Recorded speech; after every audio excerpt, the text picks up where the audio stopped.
Good wishes to all of you. Welcome to our channel Omniscient Classes. विकल्प है ना perfection with dedication में। आज हम लोग सर्किल के 10.2 के क्वेश्चंस के सॉल्यूशंस देखने वाले हैं। जितने भी थियोरेटिकल पोर्शन थे सर्कल के हमने बाकी पिछले 2 वीडियो में कवर कर चुके हैं। ये आज का 3rd वीडियो है।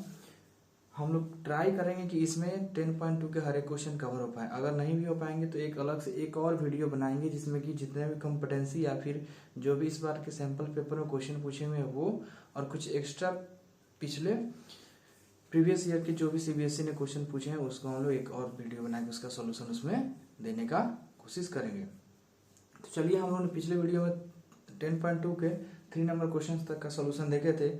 आज हम क्वेश्चन नंबर 4 से स्टार्ट करते हैं वीडियो। तो क्वेश्चन नंबर 4 क्या कहता है कि prove that the tangent drawn at the ends of a diameter of a circle are parallel. यानी कि हमें इसमें क्या प्रूफ करने के लिए बोल रहा है कि अगर एक सर्कल का डायमीटर है और डायमीटर के दोनों एंड पे अगर हम एक टेंजेंट ड्रॉ करते हैं तो दोनों जो टेंजेंट होगा वो क्या होगा, पैरेलल होगा। हमें यही प्रूफ करना है। तो आइए सबसे पहले फिगर बनाते हैं, उसके बाद फिर देखते हैं।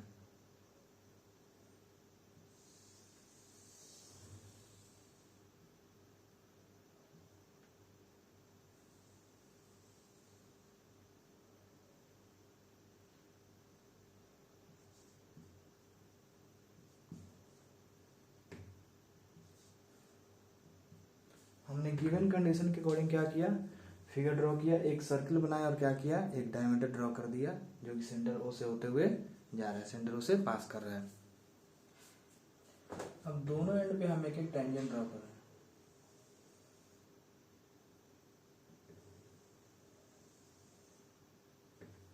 ठीक है, हमने क्या किया, दोनों एंड पे एक एक टेंजेंट ड्रॉ कर लिया, दोनों डायमीटर के एंड पॉइंट पे। अब इस दोनों टेंजेंट का कुछ ना कुछ हम नाम दे देते हैं।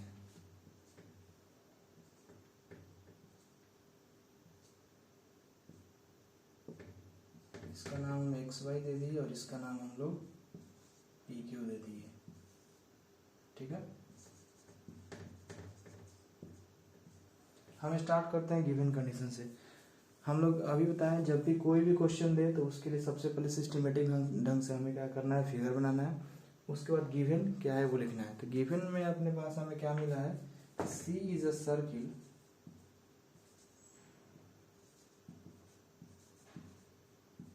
with center O and radius R. AB is a diameter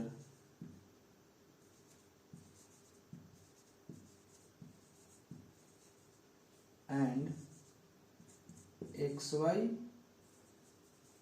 and PQ, two tangent are passed through the end point of diameter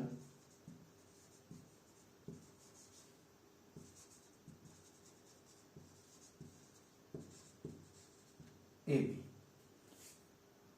यहाँ क्या हो रहा है कि XY and PQ two tangents are passed through the end point of diameter AB। ठीक है, यहाँ तक का गिवन कंडीशन क्लियर हो गया। अब हमें प्रूफ क्या करना है, तो लिखेंगे to prove XY parallel to PQ। दोनों टेंजेंट हमारा यही है, एक टेंजेंट का नाम XY है और दूसरा टेंजेंट का अपना PQ है। तो दोनों टेंजेंट को हमको क्या प्रूफ करना है, पैरेलल प्रूफ करना है। गिवन कंडीशन क्या था उसको हमने अच्छे से लिख लिया यहाँ पे। अभी सोचो कि बिना कंस्ट्रक्शन के काम चल जाएगा, हमको यहाँ पे कंस्ट्रक्शन की कोई नीड नहीं है। तो then we move to the next step and next step is proof.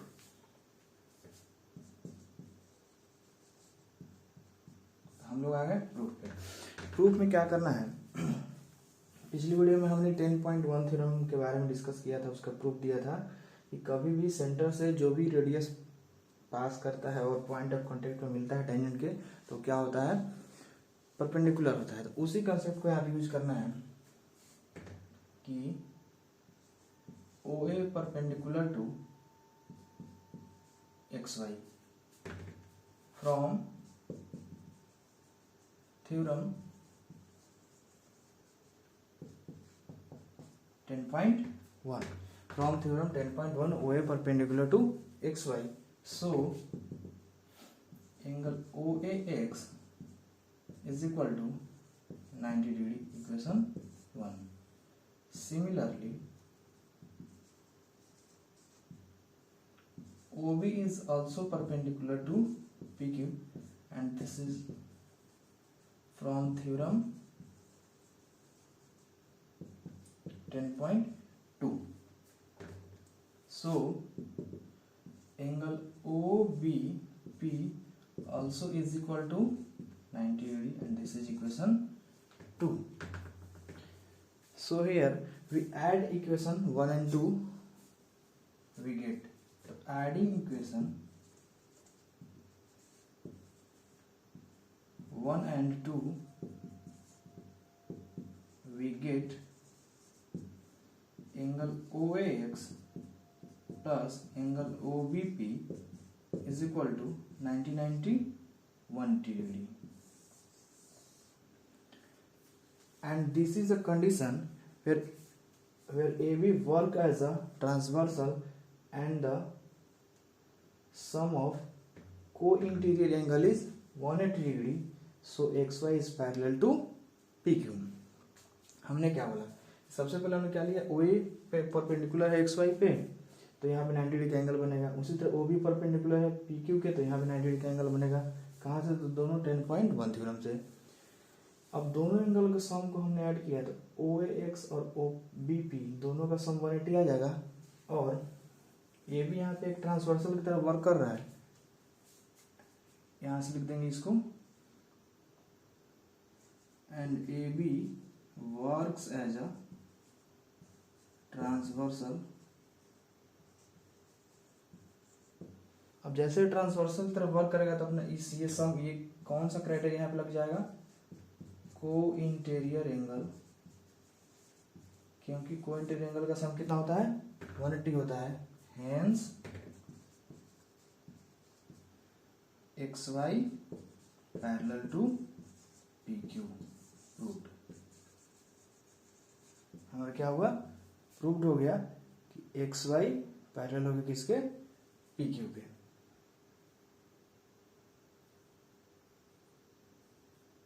ठीक है, तो इस तरीके से अपना 4 नंबर क्वेश्चन में क्या हो गया, प्रूफ हो गया। बस इसको को इंटीरियर एंगल का सम 180 दिखा देना था कि 180 है, इसका मतलब ये दोनों लाइन क्या है, आपस में पैरेलल है।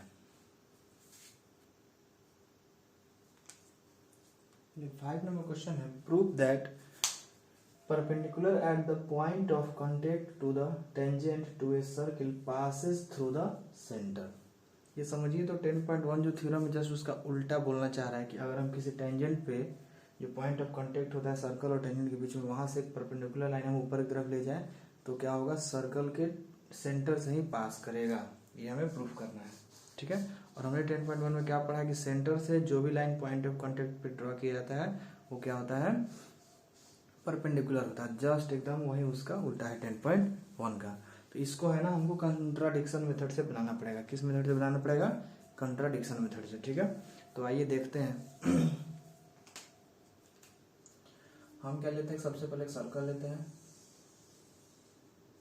और एक सेंटर ले लिए उसका O, और एक टेंजेंट ड्रॉ कर रहे हैं किसी भी पॉइंट से पास होता हुआ। ठीक है, अब इस टेंजेंट का कोई फिक्स पॉइंट वगैरह दिया नहीं है तो इसी तरह हम लेते हैं, एक नाम इसका दे देते हैं AB, और इस पॉइंट ऑफ कांटेक्ट का नाम दे दिए हम P। अपने पास गिवन क्या क्या है, तो गिवन डेटा सबसे पहले लिखना है।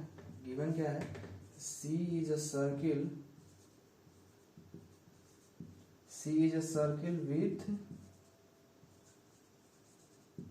radius R and center O. AB is a tangent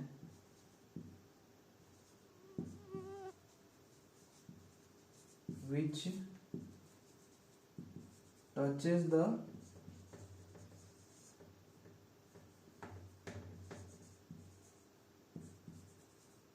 touches the circle eight point P. ठीक है,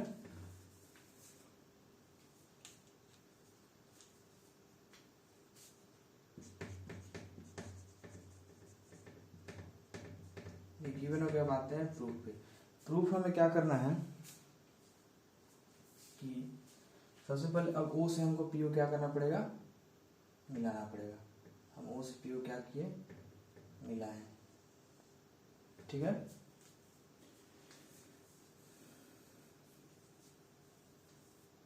हमें प्रूफ करना है कि A line perpendicular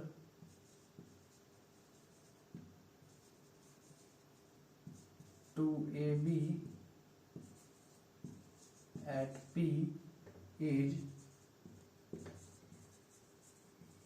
passes through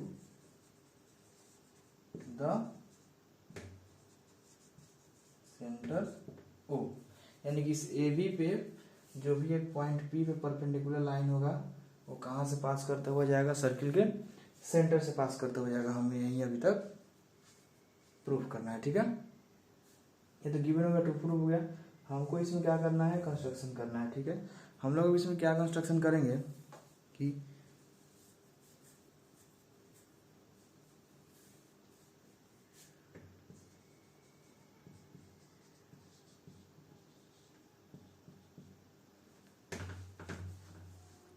हम लोग कंस्ट्रक्शन क्या करेंगे कि अंदर में कहीं भी एक पॉइंट ले लेंगे ओ डैश और उसको क्या करेंगे, पी से मिलाएंगे।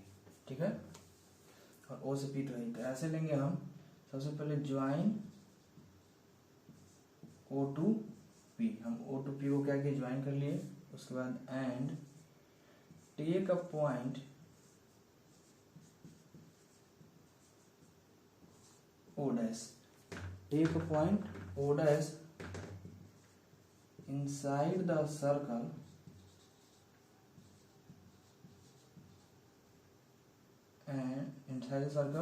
and join with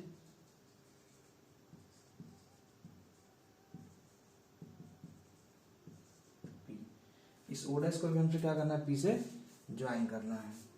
ठीक है, अब आते हैं अपने प्रूफ पे। हमें क्या करना है, late assume O dash PB, हमें क्या assume करना चाह रहे हो, O dash पता नहीं, let assume O dash P is perpendicular to AB। let assume O dash P is perpendicular to AB, so O dash PB, ये वाला angle O dash PB is equal to 90 degree. ये हो गया equation 1। ध्यान से दीजिएगा इतना।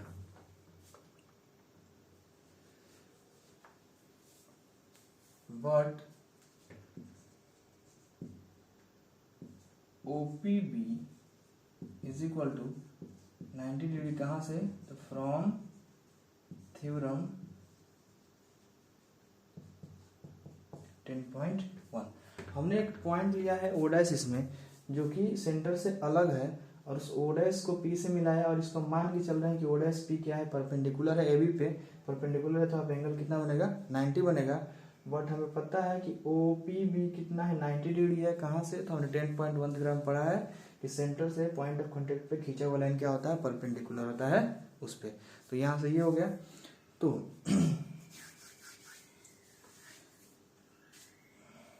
ठीक है, बट अगर हम फिगर में देखें तो if we see the figure, अगर हम फिगर को देखते हैं तो पाते हैं कि O dash P OPB is greater than angle O dash PB। हमारे यहाँ पे OPB जो है वो बड़ा है O डैश PB से है।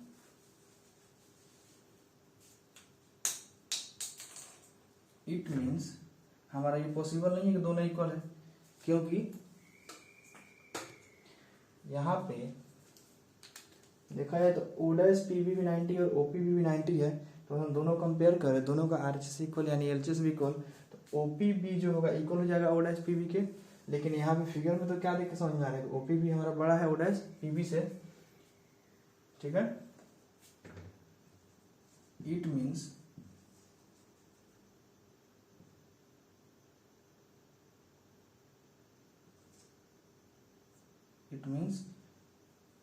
नहीं, that is it is not possible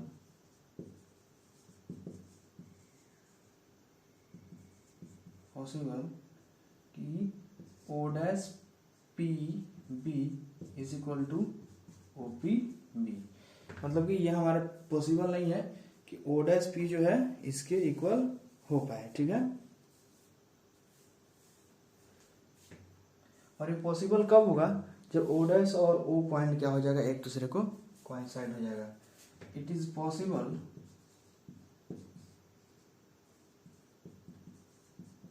only when O dash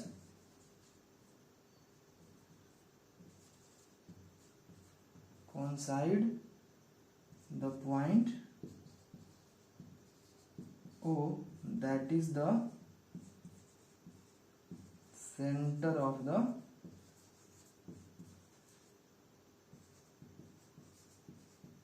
circle. This is the center of the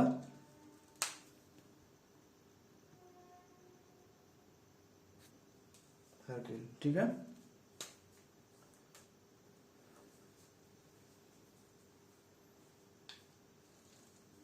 Therefore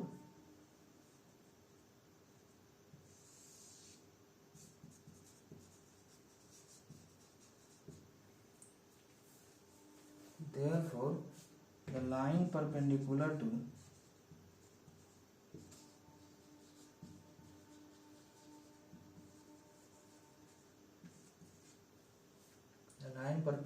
to AB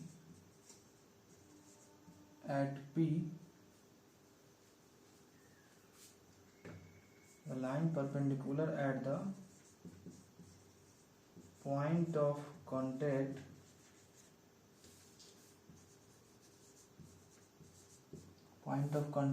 to the tangent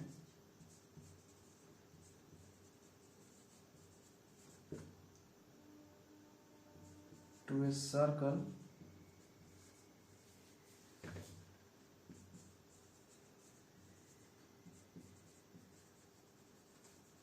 passes through the center, ठीक है। Therefore the line perpendicular at the point of contact to the tangent to a circle passes through the center। आइए एक बार brief में इस सारी चीज़ों को हम देखते हैं और समझते हैं। हमारे पास क्या था, ओ डैश पी हमने एक अलग से लाइन लिया, उसको माना कि वो परपेंडिकुलर है तो 90 डिग्री होगा, और ओ पी पहले ही से ओ पी भी हमारा 90 है, तो दोनों इक्वल आ गया। लेकिन फिगर से देखने से क्या समझ में आ रहा है कि छोटा है, तो अगर ये दोनों इक्वल कब होगा, जब ओ डैश और ओ एक दूसरे पे कोइंसाइड करेगा तभी ना दोनों लाइन एक दूसरे पे होगा। यानी कि इसका मतलब क्या है कि जब भी हमारे सेंटर से कोई लाइन, यानी कि जो भी परपेंडिकुलर लाइन पी से पास करेगा, क्या होगा, सेंटर से पास करता हुआ ही जाएगा। ये कॉन्ट्राडिक्शन मेथड से क्या हो गया, प्रूफ हो गया। चलिए सिक्स क्वेश्चन क्या है, the length of A tangent from the point A at the distance 5 cm from the center of the circle is 4 cm, find the radius of the circle।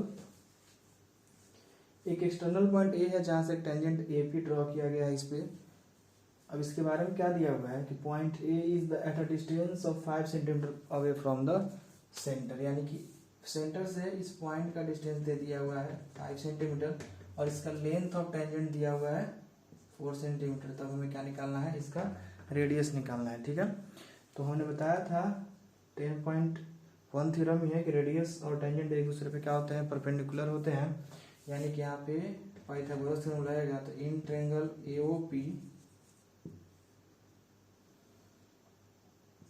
According to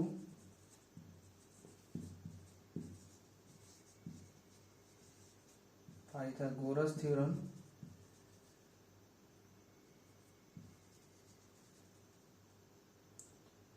OP square is equal to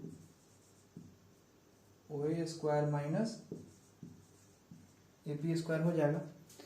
हम अब क्या करेंगे, सबका value put कर देंगे। Therefore OP square is equal to OA का value कितना है 5 है तो 5 स्क्वायर माइनस AP का वैल्यू है 4 है तो 4 का square. Therefore OP square is equal to 25 minus 16। Therefore OP square is equal to हो गया 9। अब इधर से OP का स्क्वायर हटेगा तो इधर प्लस माइनस में रूट में 9 आएगा। Therefore OP is equal to plus minus 3. Here we take OP is equal to 3 centimeter and not take OP is equal to minus 3 is not taken because length can never be negative. Length can never be negative. Understand? तो अपना answer क्या आ जाएगा, OP is equal to 3 centimetre, यानी कि इसका radius कितना आ गया 3 centimetre अपना आंसर हो गया। चलिए 7 नंबर क्वेश्चन है, 2 concentric circles are of radii 5 centimeter and 3 centimeter. Understand? Find the length of the chord of the larger circle which touches the smaller circle. तो सबसे पहले तो कंसेंट्रिक सर्कल की बात तो हमने कंसेंट्रिक सर्कल ड्रॉ कर लिया। अब आइए इसका लेबलिंग करते हैं। एक ऐसे कॉर्ड का वैल्यू हमें चाहिए, लेंथ चाहिए, ऐसे कॉर्ड का जो स्मॉलर सर्कल को टच करते हुए जा रहा है, मतलब इस टाइप से इसका फिगर कुछ होगा। कॉर्ड क्या करता है, 2 जगह टच करता है, बाहर सर्कमफेरेंस पे। एक्सटर्नल सर्कल के लिए हम बात कर रहे हैं, इंटरनल के लिए नहीं। एक्सटर्नल सर्कल के लिए क्या होगा, एक ऐसा कॉर्ड क्या होता है कि जो सर्कमफेरेंस है उसको टच कर, दोनों एंड पॉइंट पे टच करे। ठीक है, कर दिया, ये कॉर्ड हो गया। अभी ऐसा कॉर्ड है जो स्मॉलर सर्कल को टच करते हुए जा रहा है, इसका मतलब इसको स्मॉलर टेंजेंट सर्कल के लिए क्या है, एक टेंजेंट की तरफ वर्क कर रहा है। और एक्सटर्नल टेंजेंट के लिए ये कॉर्ड है और एक्सटर्नल सर्कल के लिए ये कॉर्ड है और इंटरनल सर्कल के लिए ये टेंजेंट है। ठीक है, इसका हम नेम दे दिए A, B और P। हम क्या करते हैं, O से P को ज्वाइन किए। ये कितना होगा अपना 3 सेंटीमीटर होगा, क्योंकि ये इनसाइड सर्कल है और उसका रेडियस क्या है 3 सेंटीमीटर है। अगर हम O से E को ज्वाइन करें तो OA अपना हो जाएगा 5 सेंटीमीटर। सबसे पहले लिखते हैं OA इज इक्वल टू है 5 सेंटीमीटर और OP इज इक्वल टू है 3 सेंटीमीटर। ठीक है, तो यहाँ पे AOP राइट एंगल है। टेंजेंट के लिए बात की जाए तो, क्योंकि ये भी हमारा टेंजेंट है और A पॉइंट से स्टार्ट हो रहा है, इतना मान के चल रहा है, तो क्या हो जाएगा यहाँ पे,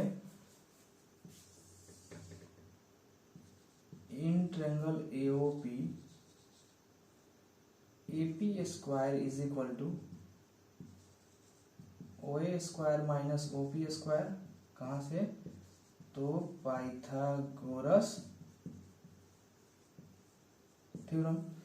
therefore AP square is equal to, OA का वैल्यू है 5 तो 5 का स्क्वायर माइनस OP है 3 तो 3 का square. Therefore AP square is equal to 25 minus 9।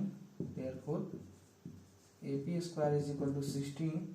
Therefore AP is equal to हो गया plus minus root under 16। So AP is equal to 4 centimetre. हमने निगेटिव वाला नहीं काउंट किया है, क्योंकि निगेटिव में लेंथ क्या होता है कभी नहीं आता है।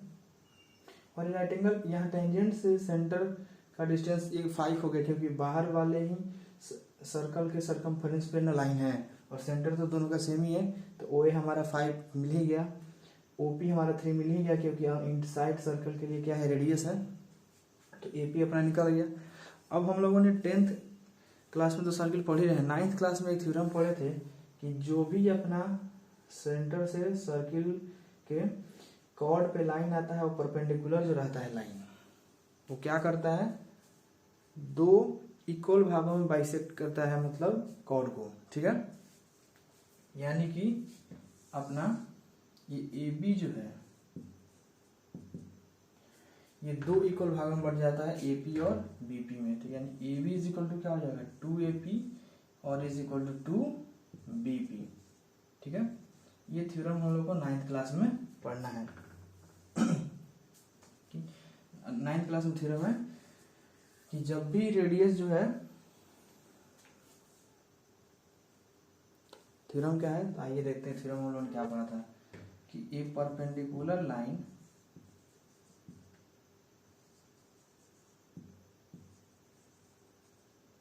passes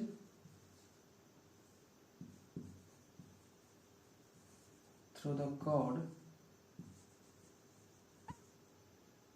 bisect the chord.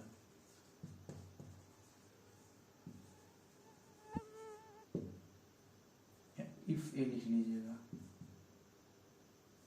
If a perpendicular passes through the chord bisect the chord, यानी कि ओपी जो है परपेंडिकुलर ए बी पे परपेंडिकुलर क्यों है, क्योंकि इनसाइड सर्कल के लिए क्या है, ये रेडियस और टेंजेंट है तो परपेंडिकुलर हो गया, और आउटसाइड सर्कल के लिए क्या है, कॉर्ड है, तो इस पे भी लाइन क्या है, परपेंडिकुलर ही है। जैसे परपेंडिकुलर होगा दो इसको इक्वल भाग में बांटेगा यानी बाइसेक्ट करेगा, दैट इज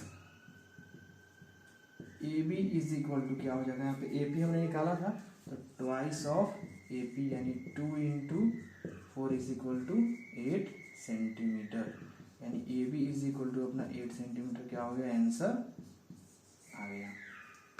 इस लेंथ ऑफ कॉर्ड का वैल्यू।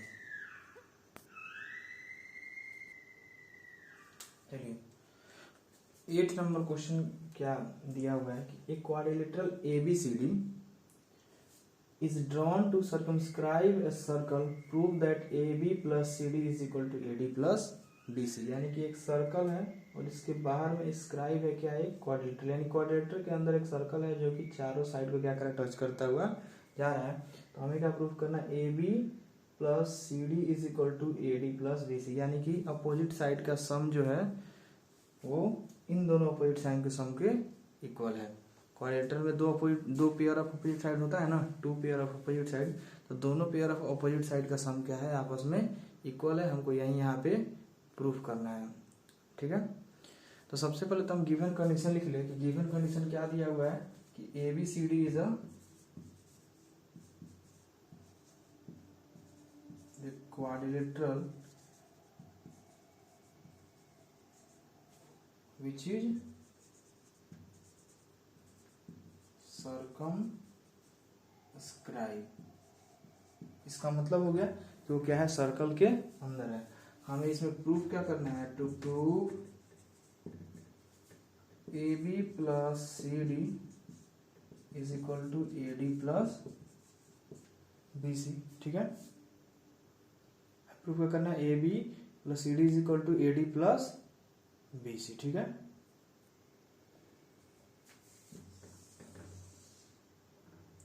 क्योंकि इसमें यहाँ पे क्या है, कोई कंस्ट्रक्शन की जरूरत नहीं है, हम लोग सीधे आते हैं अपने प्रूफ पे।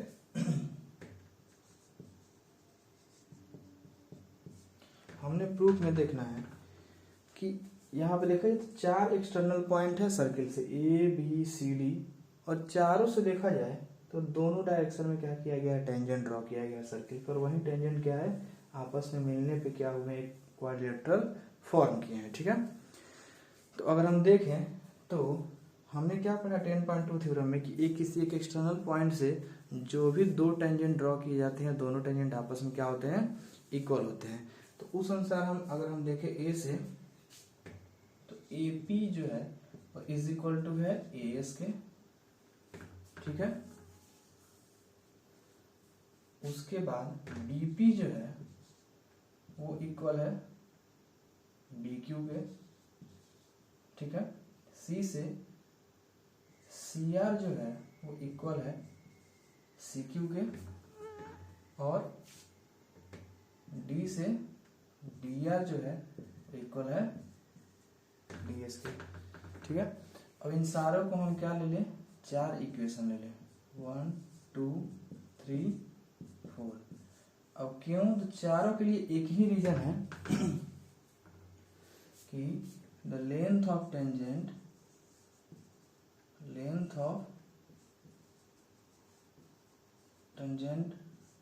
From a given point is equal. The the length of tangent from a given point is equal. जो भी दो टेंजेंट एक सर्कल को ड्रॉ करते हैं आपस में इक्वल होता है, या फिर इसको और करके ऐसे लिख सकते हैं छोटा सा में, फ्रॉम थ्योरम 10.2। ठीक है, दोनों में से कोई भी चीज लिख देंगे, कोई दिक्कत नहीं है। अब यहाँ पे हम क्या करना है, चारों को ऐड करना है, तो लिखेंगे adding equation 1, 2, 3 and 4 we gate.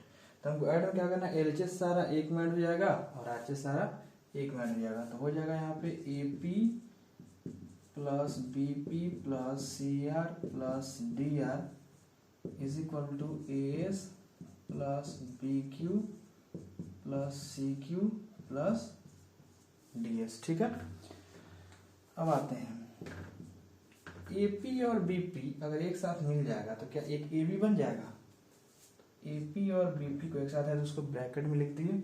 उसी तरह सीआर और डीआर को भी एक साथ अगर रखे तो ये भी क्या हो जाएगा, सीडी बन जाएगा। एएस और डीएस, तो एएस डीएस आपस में एक जगह है, इसको ऐसे कर दिए और बीक्यू और सीक्यू ऐड हो गया। तो यहाँ पे क्या हो जाएगा, एपी प्लस बीपी यानी हो जाएगा AB plus CR plus DR हो जाएगा CD is equal to AS और डीएस को ऐड कर लेंगे तो क्या हो जाएगा अपना एडी हो जाएगा, और प्लस में बीक्यू और सीक्यू को ऐड कर लेंगे तो अपना बीसी हो जाएगा। तो ये हो गया बीसी। तो यही हमको प्रूफ करना था, जो क्या हो गया, प्रूफ हो गया। तो हमने यहाँ पे कौन सा कंसेप्ट यूज किया, तो 10.2 थ्योरम का यूज किया। पहली बार यूज हुआ है ये थ्योरम अभी तक 10.2 कि किसी भी एक एक्सटर्नल पॉइंट से जो भी दो टेंजेंट ड्रॉ किए जाते हैं, दोनों टेंजेंट के लेंथ आपस में क्या होते हैं, इक्वल होते हैं। उसी कंसेप्ट को हमने यूज किया और सबको क्या कर लिया, ऐड कर लिया। अपने आप एलएचएस वाला टर्म एलएचएस में और आरएचएस वाला टर्म क्या हो गया, आरएचएस में आ गया।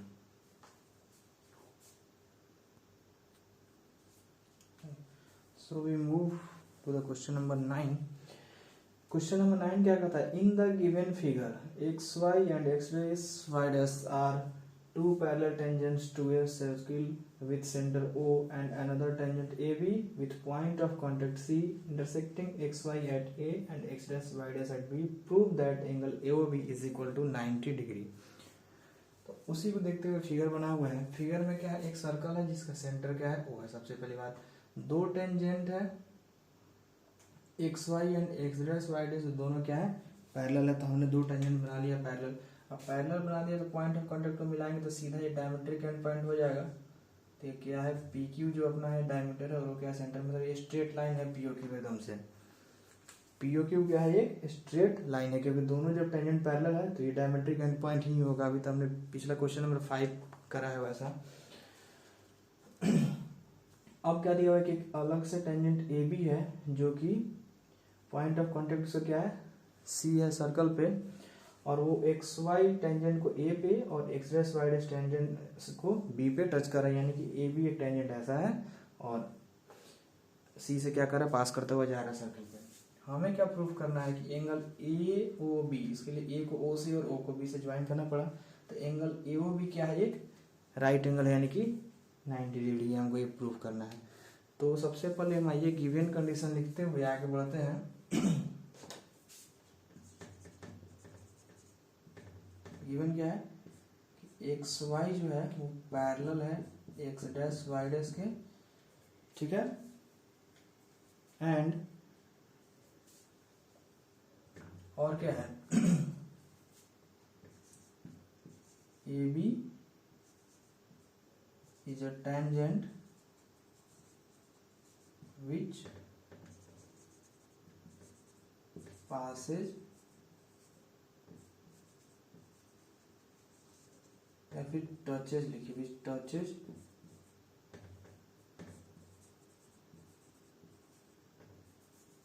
touches the circle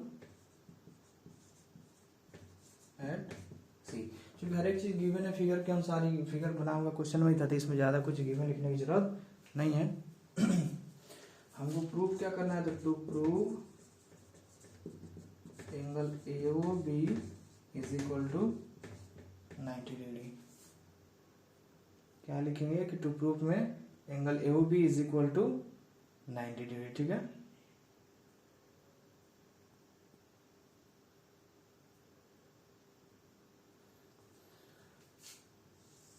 अब आता है अपने हम क्वेश्चन पे, प्रूफ पे।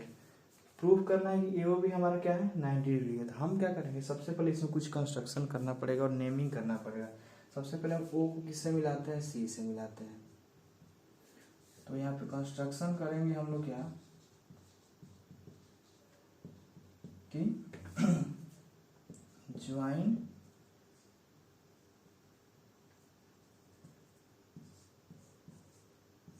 ओ टू सी। हम क्या किए, ओ से सी को ज्वाइन करके मिला दी। और हम लोग क्या किए, ये चारों एंगल का नेमिंग कर देते हैं। ये 4 एंगल है अलग अलग, तो 1 2 3 4 नेमिंग कर दी। अब आते हैं प्रूफ पे। ठीक है, हम अगर इन दोनों ट्रायंगल को कॉन्ग्रुएंट प्रूफ कर दें, देखिए हम लोग क्या करना है, और हम इन दोनों ट्रायंगल को प्रूफ कर एओपी और एओसी को कॉन्ग्रुएंट प्रूफ कर देते हैं, हमारा सिंप्लिसिटी से एंगल 1 और 2 इक्वल हो जाएगा। उसी तरह नीचे में बीओसी और बीओक्यू को हम अगर कॉन्ग्रुएंट प्रूफ कर दें तो 3 और 4 भी आपस में क्या हो जाएगा, इक्वल हो जाएगा। तो आइए देखते हैं कैसे हम अप्रोच अप्लाई करते हैं इस क्वेश्चन के लिए। इन triangle AOP and triangle AOC, किस क्राइटेरिया से दोनों ट्रायंगल कॉन्ग्रुएंट हो सकता है। तो यहाँ पे कोई भी तरीका काम आ जाएगा, 2-3 इसमें कॉन्ग्रुएंसी लग सकता है। सबसे पहले कि AP is equal to AC हो जाएगा थ्योरम 10.2 से। ठीक है, इसके बाद अपना OP जो है इज इक्वल टू OC हो जाएगा, क्योंकि दोनों क्या है, रेडियस है। और OA अपना क्या है, कॉमन है दोनों ट्रायंगल में। तो साइड साइड साइड क्राइटेरिया से from SSS criterion triangle AOP congruent triangle AOC. अब जैसे कॉन्ग्रुएंट हो जाएगा तो सीपी से एंगल 1 इज इक्वल टू क्या हो जाएगा, एंगल 2। इक्वेशन 1 मानिए कहां से हो जाएगा, ये हो जाएगा सीपी सीटी से। ठीक है, इसी तरीके से सिमिलरली हम नीचे वाले दो ट्रायंगल में बीओसी में और बीओक्यू में हम लोग कॉन्ग्रुएंसी अप्लाई कर सकते हैं। ऐसी साइड साइड साइड ही कि OC is equal to OQ हो जाएगा, क्योंकि दोनों क्या है, रेडियस है। ओबी अपना दोनों ट्रायंगल में कॉमन है, और बी से 2 टेंजेंट बीक्यू और बीसी ड्रॉ किया गया है, तो दोनों भी क्या हो जाएगा, आपस में इक्वल हो जाएगा। तो एसएसएस क्राइटेरिया से क्या हो जाएगा कि ट्रायंगल बीओसी भी बीओक्यू के क्या हो जाएगा, कॉन्ग्रुएंट हो जाएगा। तो हम सिंपल यहाँ पे लिख देते हैं, similarly triangle BOC congruent triangle BOQ कहां से, तो एस क्राइटेरियन, एसएसएस क्राइटेरिया से। तो अपना एंगल 3 जो है वो इक्वल हो जाएगा एंगल 4 के। ठीक है,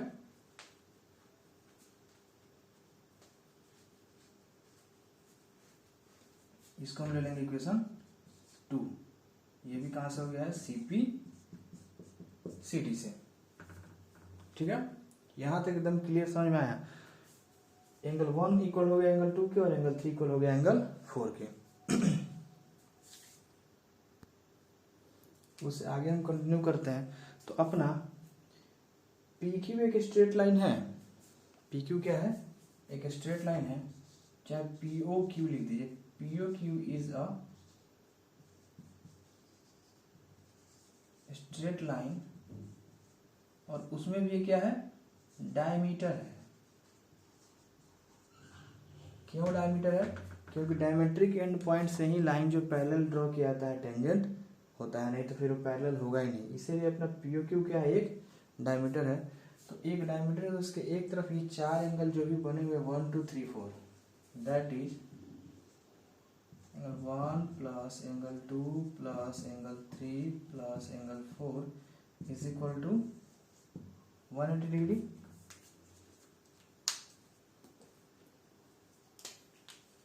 देयरफॉर एंगल 1 की जगह पे हम एंगल 2 लिख सकते हैं, और एंगल 2 तो अपना है ही, और एंगल 3 और एंगल 4 की जगह पे भी हम एंगल 3 रख सकते हैं, और ये भी हो गया अपना 180। क्यों कर सकते हैं ऐसा? क्योंकि हमने इक्वेशन 1 और इक्वेशन 2 में सिंप्लिसिटी से लिखा हुआ था। तो यहाँ पे लिख देंगे फ्रॉम इक्वेशन 1 एंड 2। देयरफॉर ये 2 टाइम्स एंगल 2 तो 2 एंगल 2 और प्लस में 2 times of angle 3 is equal to 180 लिख सकते हैं। Therefore 2 into angle 2 plus angle 3 is equal to 180। Therefore 2 से 180 90 टाइम्स में कैंसिल आउट हो गया, यानी angle 2 plus angle 3 is equal to हो गया 90 डिग्री। और एंगल 2 और 3 अगर ये पूरा मिला दिए तो एंगल AOB नहीं हो जाएगा। Therefore angle AOB is equal to 90 degree. ये क्या हो गया? प्रूव्ड हो गया। ठीक है, इस तरीके से 9 नंबर क्वेश्चन तक आज हो गया। वीडियो ठीक ठाक स्ट्रेंथ के टाइमिंग का हो गया है। हम लोग अगले वीडियो में इसके 4 क्वेश्चन रह गए, 10, 11, 12, 13। उसमें भी 10 नंबर हम लोग थ्योरी पोर्शन में पढ़ चुके हैं कि angle between tangent and the centre पे जो भी रेडियस के बीच में एंगल का इंक्लिनेशन होता है, दोनों का सम क्या होता है? 180 होता है, यानी दोनों एंगल आपस में क्या होता है? सप्लीमेंट्री होते हैं। तो 10th नंबर क्वेश्चन वही था, तो उसके बाद डिस्कस करते हुए आगे बढ़ जाएंगे।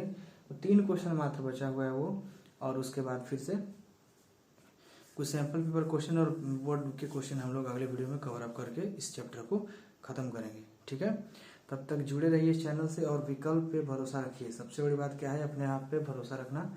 तो आइए हमारे साथ जुड़िए और बोर्ड में अच्छे से अच्छे स्कोर करके अपना नाम रोशन कीजिए। Thank you.